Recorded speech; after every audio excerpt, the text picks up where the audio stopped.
We all know that I was not one of the 50 greatest. I was one of the 25 greatest in my mind. Dominique Wilkins said that, and I'm saying this. Welcome to High and Low.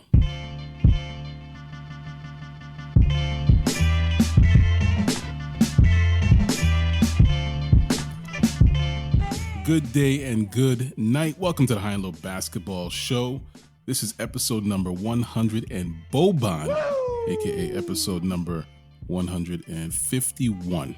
So 51 is the jersey number famously worn by everyone's favorite 7'3" big man, Boban Marjanovic. Boban entered the league fully baked at the ripe age of 27. I'm not going to say the ripe age of 27.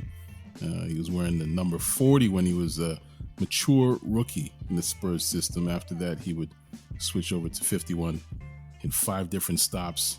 He is comfortably entrenched in that journeyman status, and he doesn't seem to mind. He's like a W teammate. That's what they call him. When you're not the centerpiece of a franchise, you have time to do a little acting on the side and show up in movies like John Wick. I mean, who's complaining, man? Although Boban is the most recognizable player to wear the number 51, he's most likely not the best. That distinction belongs to Reggie King. Who the hell is that? Who averaged 15 and 10 for the Kansas City Kings back in the 1980-1981 season. It's not saying much since that was the best season King would ever have, but it's a window for any young player who wants to be the best player to ever wear the number 51. You don't have that much competition. Anyway, my name is Ike Amaechi, and today I'm joined by Mitch Orsatti, aka Sir Mitch of House Orsatti, and we got Stephen Leslie joining us straight from DR. Around here, we live by a principle governed by the high and low lives of the world, which means we talk about basketball, especially and specifically the NBA, and we talk about it at any time, anywhere, north, south, east, west, high and low. Believe that, because Stephen right now, he is on a beach. This week on the show, we lament on the 2022-2023 NBA season, looking back at the highlights and the lowlights, the worst moments and the best moments. We also have a great question from a listener inspired by our Penny Hardaway conversation last episode. The forgotten NBA heroes and stars. It's a great conversation, man. It's a great topic. A very important one. Stay tuned for all that. Before I lock in, let's check in. Mitch is back at the table for a second week in a row. Cueing the applause in the background there. Count it. The Iron Man of the podcast. That's truly right. The Iron Man. And Steven, I mentioned that you're away, man. You're on vacation right now, showing that commitment to the podcast, and you showing up, man. Like, what's up, man? How you feeling over there? This might be an episode like Drink Champs. That's how I'm feeling. Don't drink up my champagne, man. It always is, man. Anyway, Mitch, Steven, I appreciate your time this week. Thank you for joining me on this episode of Drink Champs. What did you say? Listeners, thank you for joining us for another installment of the program. Another week, another episode, more NBA, so of course, more high and low. This week in NBA history, the human highlight added one more to his reel. On April 10th, 1986, the Atlanta Hawks defeated the New Jersey Nets 126-117 in this game, the second last game of the season. Dominique Wilkins, another forgotten star in my opinion, he scored 57 points in the win. The performance fueled Dominique to a scoring title averaging 30.3 points per game, which edged out Adrian Dantley of the Utah Jazz and the Denver Nuggets' Alex English. Now, there's something interesting about this moment in NBA history because you have Dominique Wilkins, who beat out Adrian Dantley and Alex English, and they both averaged 29.8 points per game that season. Dominique Wilkins is an Atlanta legend in more ways than one. We remember Neek for his dunk championships, his in-game dunk highlights, his scoring. Neek is a Hall of Famer. He was an All-NBA selection 7 times, 9-time All-Star, member of the NBA 75th anniversary team. So basically regarded as one of the best, 75 best players to ever play. However, no championships, no MVPs, no finals MVPs.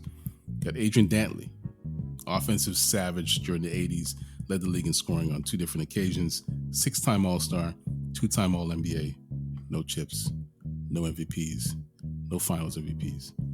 They barely whisper Dantley's name in Salt Lake, where he had his best years in Salt Lake. You got Alex English.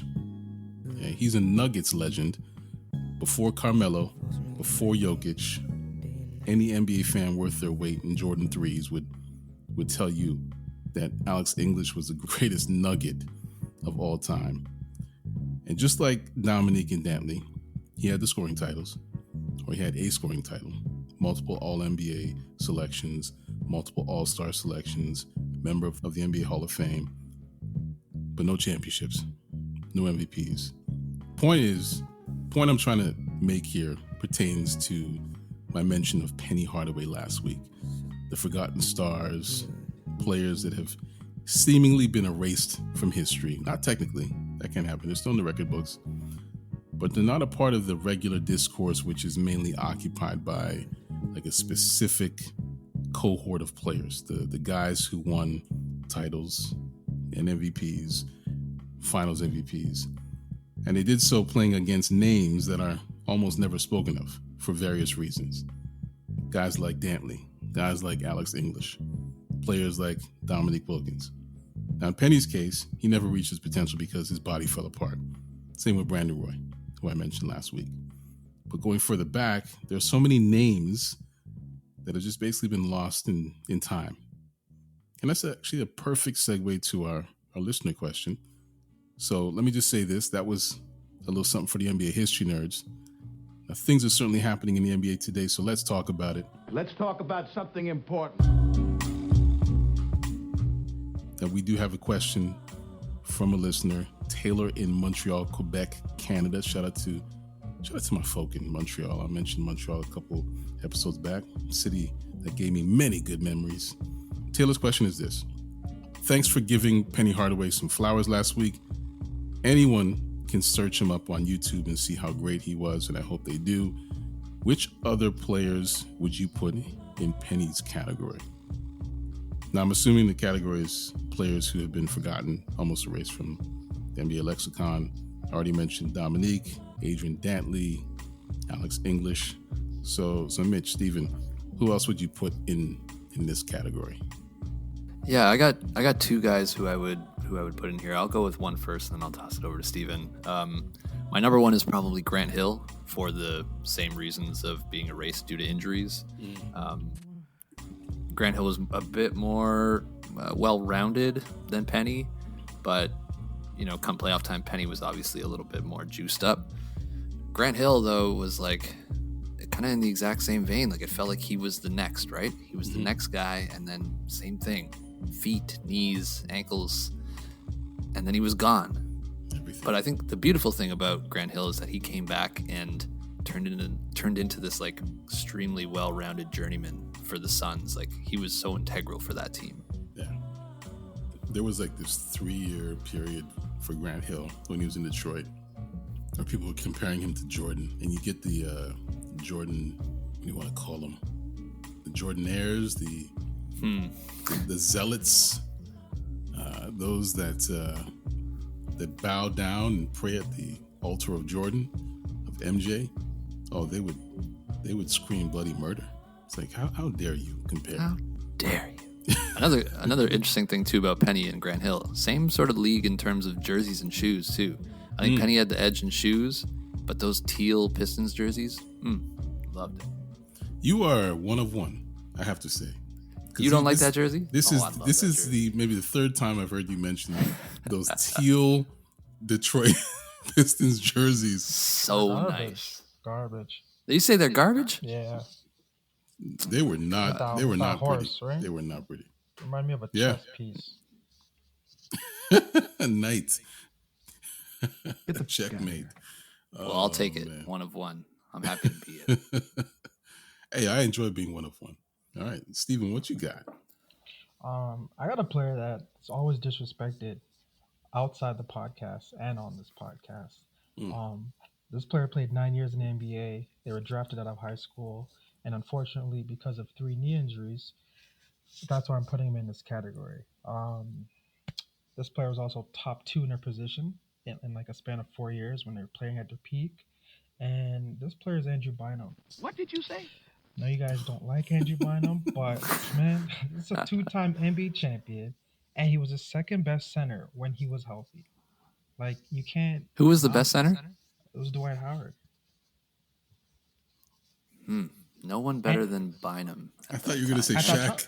No, at that time. During his peak, without the knee injuries, right? I don't know about true. I'm going to have to look into that. Oh, you think there's feels wrong? Andrew Bynum is in a different, that's a different phase era of the NBA than Shaq's peak. Yeah, no, it wasn't Shaq's peak. When Bynum was good, I should say. Anyways, yeah, man. Without Bynum, Kobe wouldn't have his last 2 rings because there was no big. Listen, this is why I said it gets disrespected. There was no big to match up with Dwight Howard at that time. I love that. And then, unfortunately, Bynum went on to... He couldn't even play 10 years in the NBA because of these injuries. Ended up going on the Cavs, the Pacers.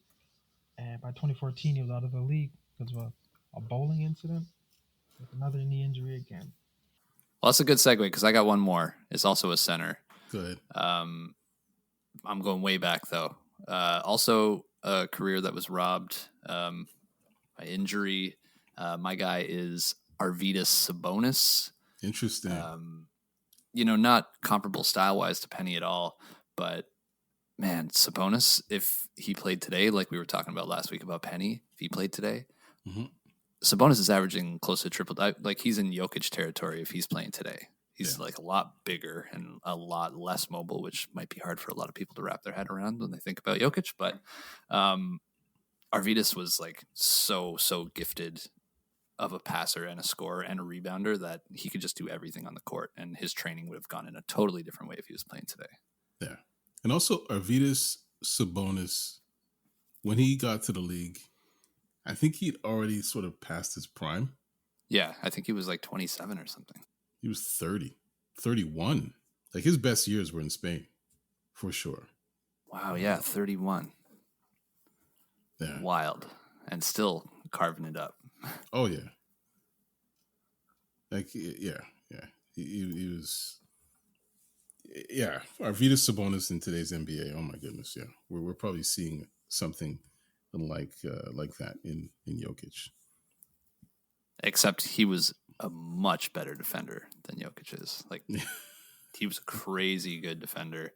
And Jokic plays good positional defense, I think, but Arvydas was just on another level there. Yeah. Steven, you got one more? No, I don't. But let me come up with one right now. I got Brandon Roy. His knees, or no knees, no cartilage, stopped his career. And it stopped it like during the season, right? Wasn't it during the season? Dead stop. Dead stop, man. And it was, I remember because I was younger. I was in high school. I'm like, bro, you can't like get painkillers. It's just cartilage. And I'm there like touching my ear, like it's just cartilage. But no, I ain't seen this guy on any sitting runs. down, not being athletic, feeling his ear. He's like, how bad could it be? Bro, like Brandon Roy. It's like bone on bone. It's not that bad. Yeah, I know. I'm like, all right, just a little bit of pain. He did it in college, and it's a couple years in the NBA. But Brandon Roy's career was cut short, and fans were cut short of just watching him. Like, he was a good player. I'd say great for his time, actually. Special. Brandon Roy. B. Roy. Okay, so great question.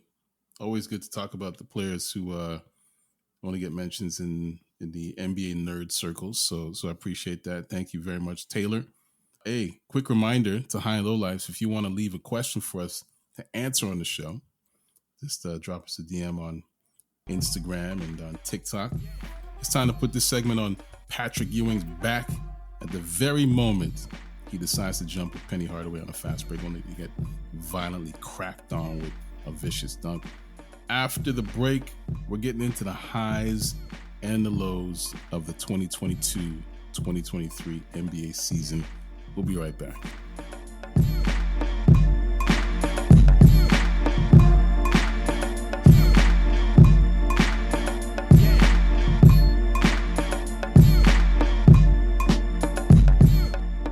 This moment is brought to you by High and Low listeners. This week on the High and Low NBA show, listeners were asked to share their top 5 players most likely to leave their current teams this offseason.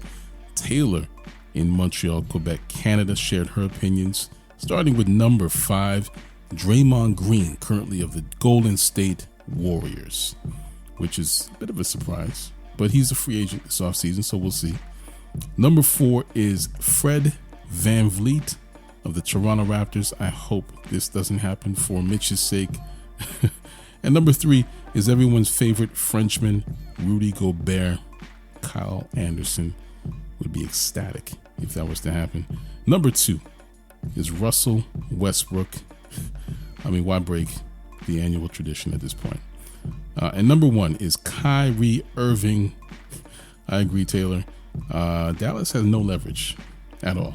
And it's either a max contract or he walks. So we'll see. Anyway, great list, Taylor. Thank you for sharing. Much appreciated. Now let's get back to High and Low.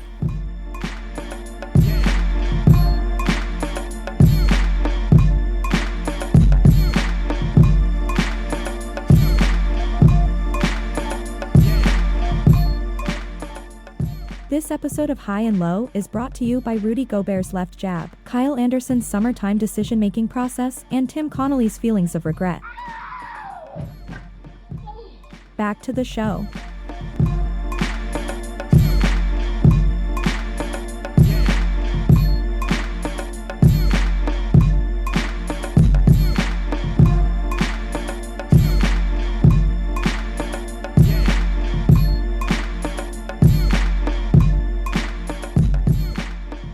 Welcome back to the program. I'm here with Sir Mitch of House Orsatti and the guest, Stephen Leslie. Not special guest, the guest. Is that better, Stephen? Yep, I love it. Indeed.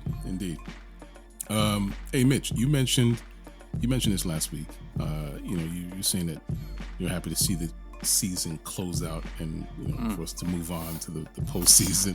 So happy. And hey, the 2022-2023 season is a wrap, at least the regular season. It was a wild one. Featured some guns, some rumored infidelity. There was a Brooklyn exodus. There was this strange Austin Reeves narrative. There was the Wild West. That race, insane. And hey, we had some good basketball on the court. Some new stars were minted. Love it.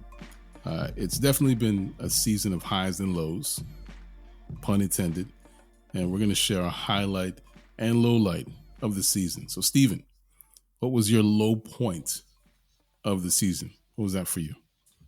Before I give that, I was going to say your intro was great, but you forgot one. We still talked about Udonis Haslem, and he retired a high school jersey.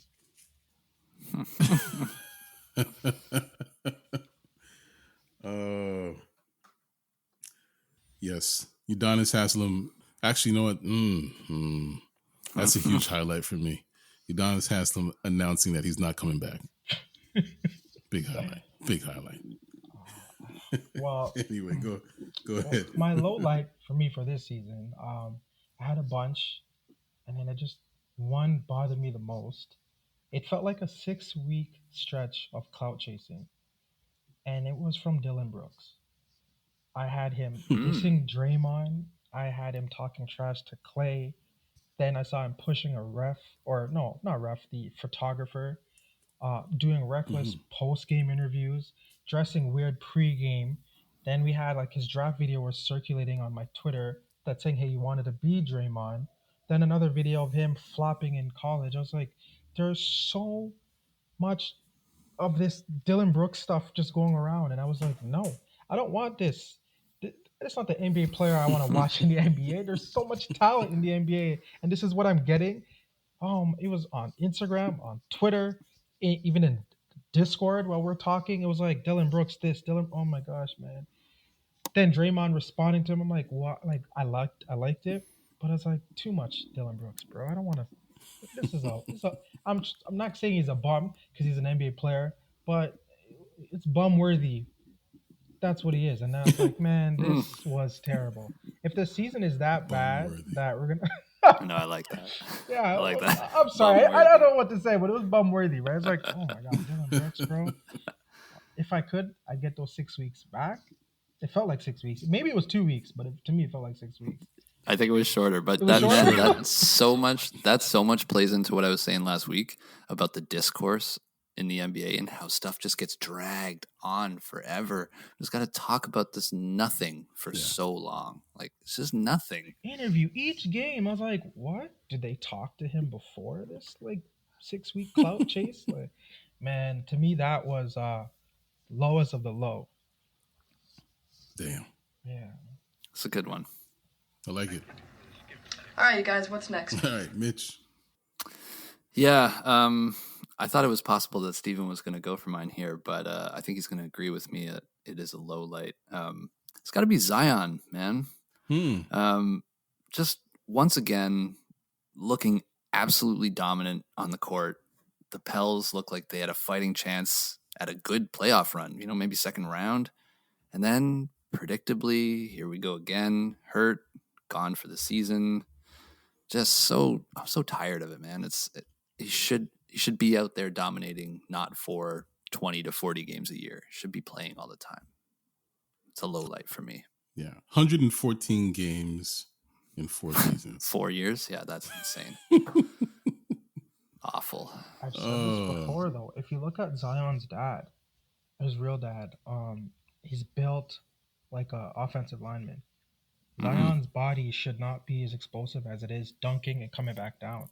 If he played in the NFL, his lower legs would be great, but it's just he's doing way too much. And he can do it now because he's young, but... No, he can't. I know. He clearly can't do it. He can't, man. I know. I hope he's able to walk and do normal life stuff after. Yeah, it's just like you get that 30 to 40 games of him dropping like 28 a night on like 60 to 70% shooting, and it's just like, oh my god, like this guy, if he could play a whole season, which like here we go again, like same thing with AD. If he could just play a whole season, how high would they be regarded? We're talking MVP caliber here. If they could play a whole season. Yeah, and the Pels looked strong. Oh, they look so good, man. Yeah. They look like a top 3. I was gonna say top 3, top team. 4. Yeah. All right, you guys, what's next? My low light, similar to Steven, when you're talking about Dillon Brooks and just how inexplicable it was. My low light is Austin Reeves. So low that you had to quiz me on him last week? Hey, Isn't... I don't think it can be as low as you think, though. I'll tell you why after. Ooh, I love it. Okay. It's just a really puzzling narrative. And it's probably the most puzzling narrative I've ever come across in all the years I've followed the league. I mean, we had Linsanity, and I'm still... That was baffling, but this... I mean, he had a 24-point night against Houston. Worst team in the league. Worst team in the league. All right. Went to the line 13 times. 2 games later, has a 35-point night against Orlando. Just as bad as Houston. Pretty close, yep. 18 trips to the line. Follows it up with a 25-point night versus Phoenix. Good team. Right? 13 trips to the line.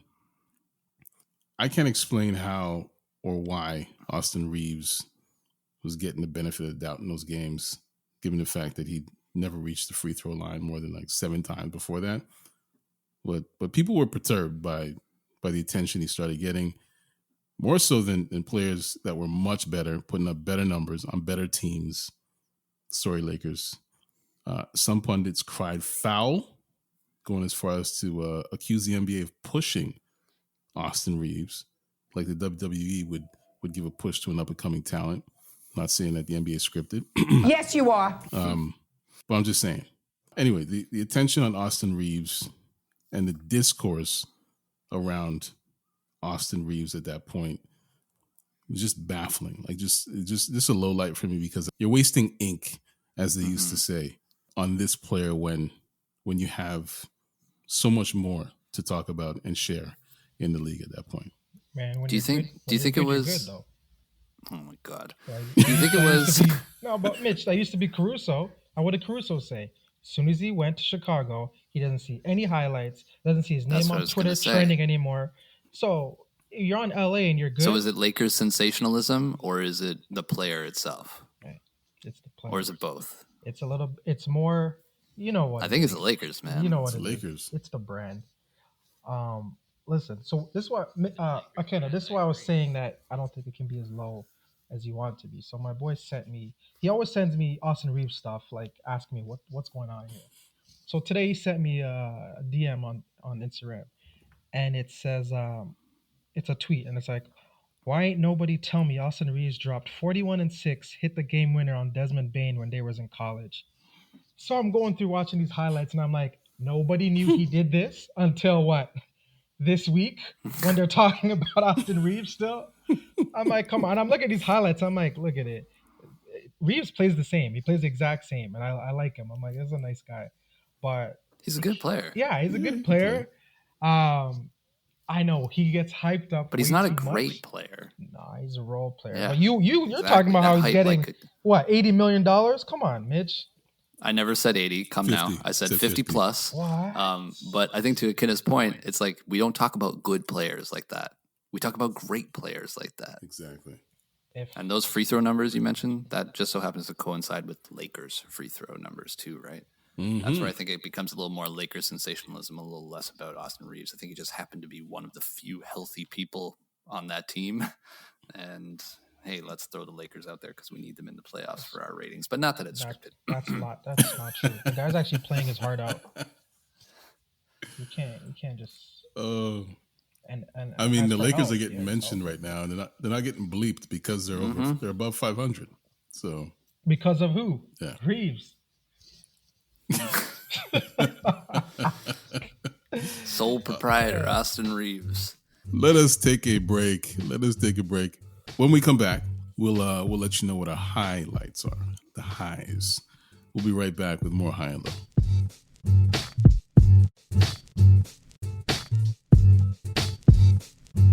Hey, it's me again. Just to tell you that there's exclusive high and low merchandise available for purchase in our store. Just got to go to Vonn+Abrahamm.com/store. That's Vonn+Abrahamm.com/store. So you'll see various designs on very high quality premium tri-blend shirts. I like tri-blend shirts, man. It's very soft. Breathes. Yes, it does. Anyway, you can get those shirts there. I'll leave the links in the show notes, and you'll thank me later. I know you will. Anyway, let's get back to the program.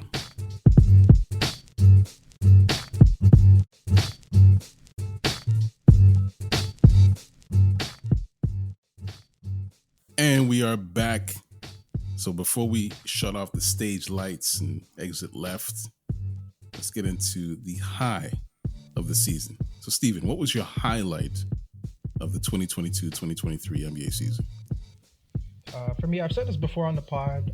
The highlight for me this year is LeBron James passing Kareem Abdul-Jabbar for the NBA scoring record.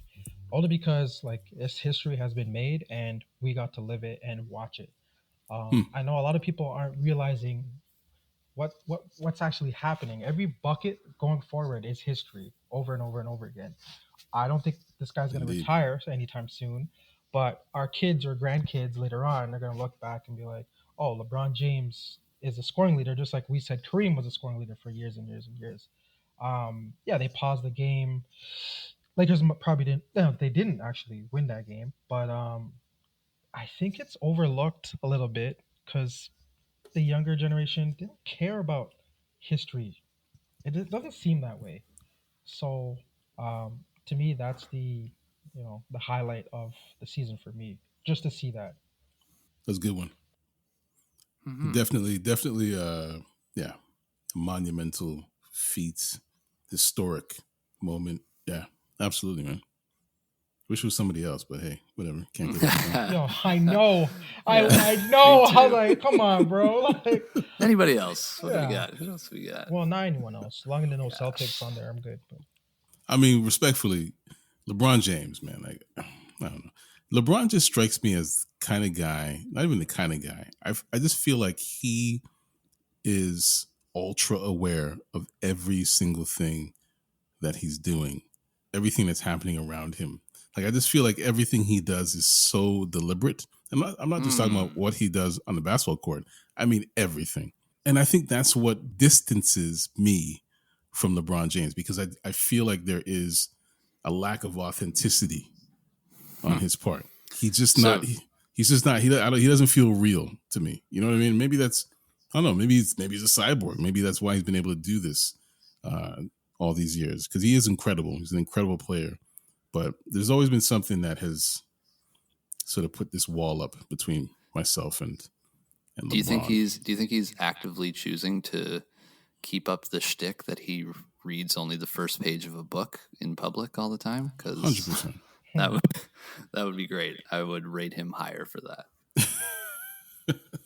Everybody thinks I just read the first page of a book. All right, watch. Hey, if that's what he does, that's what he does. He seems like the type of person that would.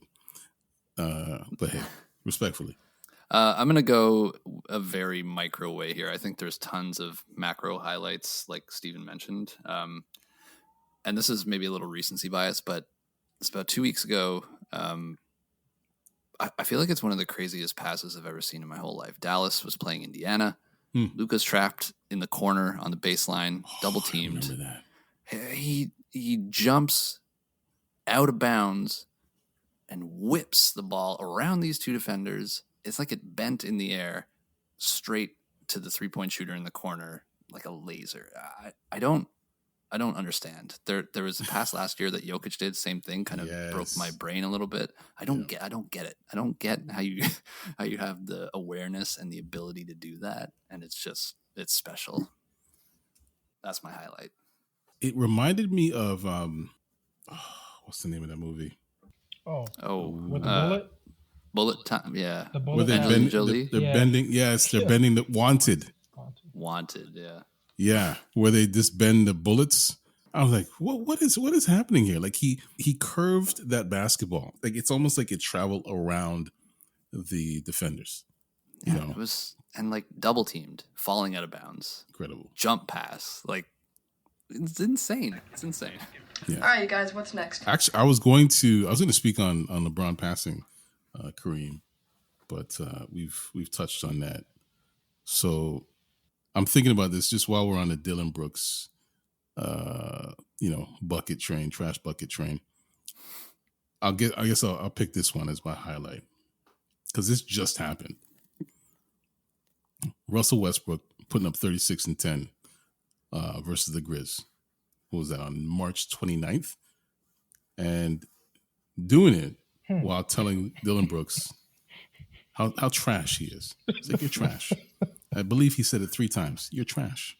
You're trash. You're trash. And the ref didn't tech nobody. I was like, what? No. The ref was just like, tell him again. Yeah. Tell him trash, again. right. And for the record, I like the Memphis Grizzlies. I like this team. I don't know. They have an edge to them, which I like. You need that if you're going to contend for a title. And they can. They really can. I don't think they're there yet. I think they're one player away. However, they talk too much, especially Dillon Brooks. And Russ put him in his place with his game and his mouth, the Westbrook way. And we got the photo of the year out of this. Mm-hmm. Shot from above the paint of Russ on the ground, under the basket, yelling out after scoring a basket with a foul, the and one. So perfect. Share my thoughts on that on our socials. But I have to give Russ another shout out for that one. Amazing. Incredible. Can I add another quick one that relates to yours? Yeah, man. Christmas Day, Clay hit the shot on Dillon, and Dillon was sliding on the ground, and he was talking that talk right to his chest. Galloping away. Right, I love that. bro. And Dillon can say nothing because they wanted that Christmas game. I love this, man. Oh, that's true. That's a highlight for sure. That is, yeah, definitely. So that's the regular season where the casuals dwell. So, hey, man, thank you for your highlights and lowlights, gentlemen. Time for the playoffs, the second season where the real steppers live. Yes. Yes. It's time for the play-in first. Yikes. That's true. Well, it's technically the playoff. It's a part of the playoffs. Okay. Oh, man. Well, it's time for us to step into the conclusion of this show because... Why the fuck I can't shoot three-point shots? That brings us to the end of this episode of High and Low. Thank you, Mitch. Thank you, Steven. Subscribe to High and Low anywhere you find podcasts and make us a part of your weekly routine. You know where to find us. We're on Instagram, TikTok, Twitter, YouTube. Links to those are in the show notes. So where can listeners find you, Mitch? You can find me on Twitter at ThirstyVillain, and come on over to Rappers HQ. I'll be churning out some play-in and hopefully playoff content for the Raps.